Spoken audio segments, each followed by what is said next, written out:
Gamba is a very dangerous grass to deal with in a fire situation.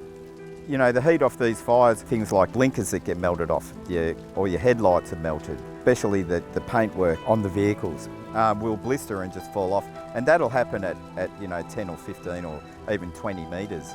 With a Gamba fire, you cannot get near it.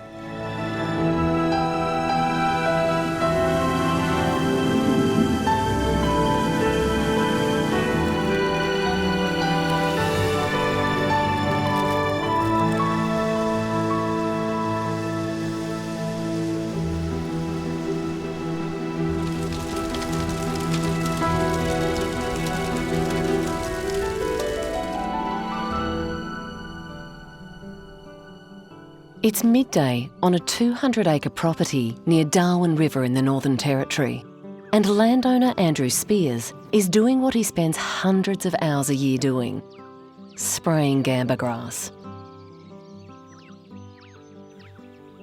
Well, getting rid of these African grasses is my biggest labour input, and it's my biggest time input, and it has cost me a lot of money. I've had to buy specialised equipment, and I buy a lot of chemical every year to combat this stuff. It took me 3 years working around the edge of this big Gamba plot to actually get to the centre and kill the plants in the centre. So I'm down to about 2 or 3 Gamba plants here from what must have been thousands. It's taken me 6 or 7 years to get to that point. The cost and time taken to manage Gamba grass has become a heavy burden for landholders like Andrew, with many spending dozens of hours a week trying to get the weed under control on their properties. The Northern Territory Government has also invested in Gamba management, introducing the Gamba Action Program to provide landowners with herbicide, equipment and on-ground support to tackle the threat. So we have distribution centres spread out through the top end, places like Territory Wildlife Park. I guess the main thing is control it when you can, get it before it flowers and then seeds. That's the important thing. So really, ideally, you want to try and hit it twice a year. Native to Africa, Gamba grass was introduced to Northern Australia in the 1940s as cattle feed. At first, it was seen as a shining success story, and the government encouraged landholders to plant it widely. By the early 1990s, it was a common pasture in use across the top end. But the dream soured when the weed began to spread rapidly across the landscape, killing the native vegetation.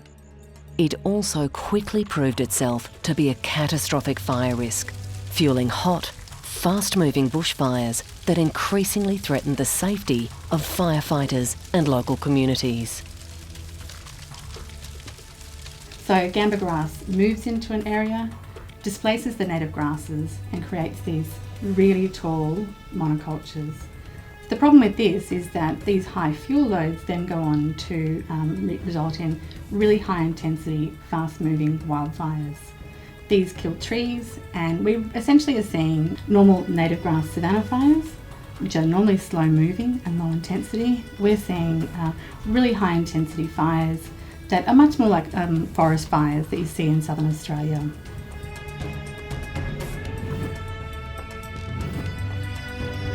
On our speargrass fires, unless it's very heavy, most of our native grass fires, you can actually walk through that fire, the actual front. With a Gamba fire, you cannot get near it. It's hard to find a way to explain to people out there the actual heat produced by a Gamba fire. When we're fighting a Gamba fire, it's imperative that everyone knows where everyone else is on the fire line. The lines of communication are always kept open, and people aren't being sent into areas that, if there is a slight alteration to the fire, the wind direction or anything like that, they're not going to be trapped or they're not going to be put at risk. Gamba grass fires cost a lot more to manage. So before Gamba invasion, fire management was typically carried out with grass fire units. So these were essentially utes with water tanks on the back of them. Since Gamba invasion, we now have much hotter, much faster moving wildfires. So this means that it needs to be managed with significantly different equipment.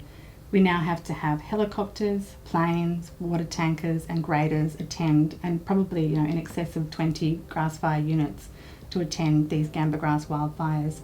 So this costs a lot more money for every single Gamba grass wildfire that is managed. And so we can be expecting to see this into the future. This will be every year that this high cost of fire management will be borne by the Northern Territory. The cost of fire management has escalated in line with the spread of Gamba. For example, the cost of equipment required to be on standby for a fire in the Bachelor region has increased by 30 times, from around $400 a day to just over $11,000 a day. Gamba was not recognised as a weed of national significance until 2012, when the federal government acknowledged the problem had gotten out of hand. By that time, Gamba had spread across vast tracts of the top end, including 20% of Litchfield National Park. The invasion of the weed into high visibility areas like Litchfield has highlighted how big an impact Gamba is starting to have on the Territory way of life. We all love to enjoy our rural areas in the Northern Territory. That's sort of what it's all about up here. It's getting out, having a fish, having a bike around, but we all want to be safe in doing it. And we want to keep the Territory, the Territory. While there are already significant efforts at the government, community and individual level to combat Gamba, most argue that much more still needs to be done to get on top of the weed. We've got to be a little bit more proactive in making sure that our spraying programs are happening at the right time of the year, that we're getting on top of the problem before we have that seed stock go into the soil. You try and get it when it's about knee height or 50 centimetre. That way it's a bit more easier to control it. When it gets too big, you're pumping out more herbicide, so it's just costing you more time and effort. But really we need people more aware. It's educational. That's mostly our job. We're trying to educate people on the risks of it. Government has got to address this. It's their weed, and they've got to help people get rid of their weed, and they've got to do this before their weed destroys why people live here, destroys what people came here to live with. Think about what the Northern Territory, especially the top end, because that's where we are right now, means to you. What is it about this landscape that you love? And remember that unless we change our culture, our burning culture and our weed culture, unless we change that, it's not going to be here even for our grandchildren. It's going to disappear that quickly. It's time to invest more to better control Gamba grass and stop its spread to new districts. For more information on the fight to stop the spread of Gamba grass across the top end, visit gambagrassroots.org.au.